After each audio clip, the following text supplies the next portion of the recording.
Okay, so today we're going to be introducing a healthy diet to you. My name is Love James, And my name is Natalie Looney. and we are Widener's occupational therapy students. So, this presentation will go over what is a healthy diet, why is a healthy diet important, how can I prepare to adopt a healthy diet, how by looking at reading nutrition labels and ingredients, identifying any healthy options, and we're basically going to go over different tips and resources that you can use in your life. So the presentation is going to be completed by Natalie and myself. We are not nutritionists or doctors, so we're just going to provide you with basic information to get you started with your healthy journey. So, what is a healthy diet? A healthy diet has all nutritional requirements to promote health and wellness in most individuals. This includes a balanced amount of proteins, carbohydrates, healthy fats, fibers, vitamins, and minerals. It does not include processed sugars and too much saturated fat. The benefit of having a healthy diet is to promote, maintain, or improve the overall health of a person. So, this includes both mentally and physically. And it does not include a strict limitation or staying thin. So, the goal for this is not to stay thin or lose weight or restrict yourself from foods that you enjoy every day. So, a balanced diet are linked with increased longevity and quality of life. So, what is a healthy diet? A healthy diet includes moderation. So, you're going to eat smaller portions. You're not going to overstuff yourself or eat too much food. You're going to take your time eating. You're going to chew very slowly and make sure all the food is chewed completely. You're going to limit your snack intake by reducing the amount of unhealthy snacks in your home. These are candies, chips, cheesy foods, fried foods, anything that's heavily processed or packaged foods. You're going to replace this with a healthier snack. So you're going to look at any type of fruits or vegetables, some popcorn. And when you look at popcorn, you're going to make sure that it's lightly salted or lightly oiled. So we're going to look at managing emotional eating. Emotional eating usually happens when we're stressed out. So we tend to eat unhealthy foods when we're stressed. So you're going to kind of replace this with your option like fruits or vegetables. We're also going to You're also going to look at trying alternatives for stress reducing activities, maybe exercising, reading books, chewing gum, meditating, going for walks, playing with your dog or any kind of pet, just to kind of reduce that stress.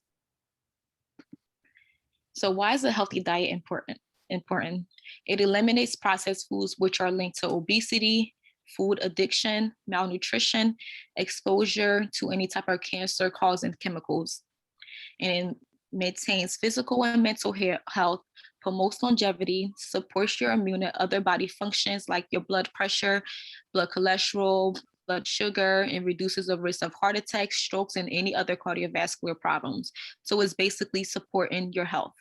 And it saves you money in the long run, believe it or not. It actually saves you money.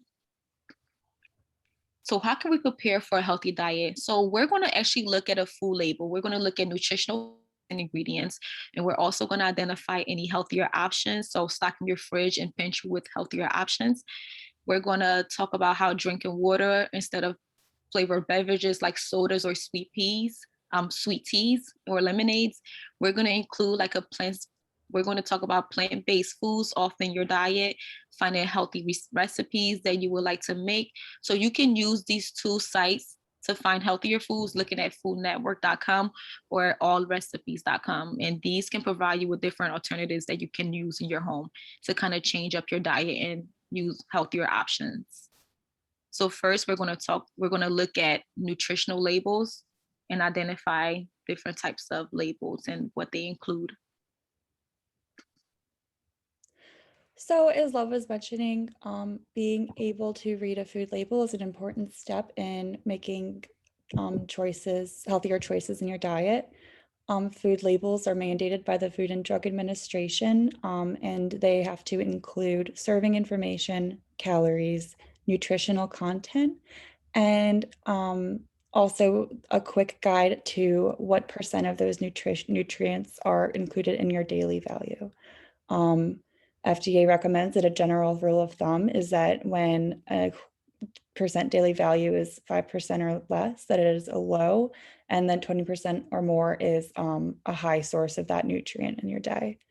Um, this website came, I mean, this image and run through was provided by the FDA, and you can look at this link here if you would like to run through it on your own, but we'll do it together right now. So the first area we're going to look at is the serving information. It is important to understand that all of the information listed on this nutrition fact is based off of the one serving size. A serving is the amount of food the person would normally intake for this type of food. So for lasagna, it's 1 cup. This might change depending on your age, weight, hunger, dietary needs, and what else is being eaten during that meal. So 1 cup of lasagna, if that's all I'm eating for dinner, might not be enough. And I would need to supplement it with either more vegetables and other options on my plate. As I said, it's really important to understand that some containers have more than one serving. For example, this frozen lasagna has 4 servings, and by eating the entire container, I will need to multiply the nutrition label by 4 when I'm calculating the nutritional content. Okay, next. So really quickly, this is an interjection, just a resource for you to look at. When we're looking at portion sizes and servings, it's sometimes difficult to pull out the lasagna and say, all right, I'm just going to eat 1 cup. So we need to be able to make visual comparisons in order to approximate what we're putting on our plate. So for this lasagna, when I'm serving myself, I might try to make a fist and visualize how much lasagna would fit in my fist, or roughly the size of a baseball. This is also the serving size for raw veggies and fruits. A half cup is generally what fits in the palm of your hand, or it's the size of a hockey puck, and this is usually used for grains such as pasta, oatmeal, and rice. When we're eating meats and other animal proteins, 3 ounces is typically associated with a deck of cards or the volume of the palm of your hand without your fingers. Then we get into tablespoon and teaspoon, the size of your thumb or a postage stamp when we're visualizing how much nut spreads we're getting, or how much added sugar, syrups, oils, and fats. They're to be used sparingly. When we don't feel comfortable visualizing, we can practice first by using measuring cups and spoons and scales. This is a little bit more time consuming and causes more dishes, but in the long run, you'll get a better idea of what a healthy portion looks like on your plate. So we're going to go back to the label. Next up, we're going to look at calories, and this is the amount of energy that this serving size gives you. When we run and when we're sitting and breathing and having our bodies do all of its normal functions, we are burning calories. When we're exercising, we burn extra calories. The average adult is recommended to consume 2,000 calories per day because that is what we burn at rest. This is going to include both food and beverages, and it's very important to also remember to look at the nutrition facts on your flavored beverages. The recommended caloric intake was going to vary with age, weight, gender, medical conditions, and it's up to you and your doctor to determine what is the right amount for you. It's important to realize that eating an excessive amount of calories to what your dietary needs are is linked with obesity. When we're looking at the nutrients, we are going to separate them into basic nutritional groups such as fats, carbohydrates, proteins, and then cholesterol, sodium, and some vitamins. This is what the FDA requires food companies to include, and it's going to be given in weight. So for this 1 cup of lasagna, there's 9 grams of fat total. 4.5 of this fat is the not so great fat called saturated fat, and we really want to keep an eye on that. It tells us how much cholesterol we get, how much sodium it includes, how many carbs there are, and how many carbs come from fiber and sugars, and then how much protein it offers us. And then there's those 4 vitamins and minerals. This is where it gets a little tricky. We also are included information with what percentage these nutrition groups constitute out of our daily recommended amount for per group. That was complicated. But when we're eating fat, we need to remember that like this lasagna is going to give us like 12% of the amount of fat we're supposed to have that day. So if I ate 10 pieces of lasagna, I'd basically be eating 100% of my day's fat. By eating one, I'm only getting 12%. And there aren't percent values for certain things such as protein, as you'll notice, because that's something that changes per person, and same with total sugar. But you will see that added sugar is given a daily percent value because the FDA needs to regulate that information coming from food manufacturers, since it is linked with diseases such as diabetes. So just this is a resource for you to visualize what I'm talking about here. When we eat a 2,000 calorie diet, the FDA recommends that we have 20 grams of saturated fat in that 2,000 calorie limit. So 20 grams would equal the 100% daily value, and we want to aim to eat less than that recommended amount. Same goes with sodium. Sodium's awesome for us. It helps our cells and organs function. But when we eat more than 2,300 milligrams, which is our percent daily value, that can cause hypertension. And so we were trying to shoot to eat less than that. And if we click through these slides really quickly, this is the daily value. That's saying that 28 grams of fiber, 2,300 milligrams of sodium is 100%. And then here is what we're aiming for when we're making our dietary plan. Really quickly to relate it to this, I see the sodium content, we're gonna look at that really quickly, is 850 milligrams. When we look at our daily value, they recommend we have 2,300 milligrams. So 850 is 37% of that. So that's their 37% of the daily value. This is a pretty significant amount of sodium to be included in one item, because that really means that we have about only like 1,000 something milligrams left in the day. And then on the food label, we have ingredients. Ingredients are always going to be listed in order of their proportions in the recipe from most to least. So items that are listed first are more abundant in the food than those that are listed later. When we're reading ingredients, we want to avoid foods that list added trans fats, such as partially hydrogenated oils or fully hydrogenated oils. We're going to be introducing a lot of big words, but again, as you get used to looking for them and reading them and hearing about them, the more easy it will be to identify them on the label. And I recommend going through your foods with a red pen and scratching out or like highlighting what you find. You might be surprised to find some partially hydrogenated oils. These are often found in processed snacks. So look at your chips and packaged pastries, and because these are linked with high cholesterol and obesity. There's also some chemicals to look out for, such as sodium nitrates, which are found in heavily processed meats, such as hot dogs and sometimes jerkies.